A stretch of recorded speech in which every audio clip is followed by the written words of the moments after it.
আমাদের বাড়িতে দুটো পাখি আছে। আজকে সকালবেলায় দুইজনের ঝগড়া হয়েছে। সারাদিন দুজনে একত্র হয় না। বিকেলে ঘুম থেকে উঠে দেখি তারা সকালে ঝগড়া করছে, এটা মিটমাট করতেছে যে আমরা এখানে থাকবো, বসবাস করবো, আমরা ঝগড়াঝাটি করবো না, আসলে মিলেমিশে খাই।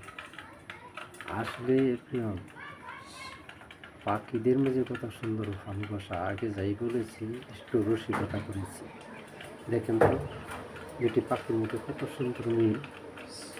তারা বসে মনের কথা বলতেছে, একজনের গা আরেকজনের চুলকাই দিচ্ছে।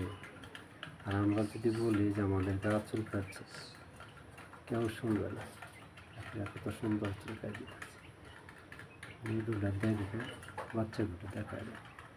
সবাই ভালো থাকেন। এখানেই শেষ করছি। তাদের আলাপ আলোচনা সমাপ্ত করছি। আল্লাহ হাফেজ।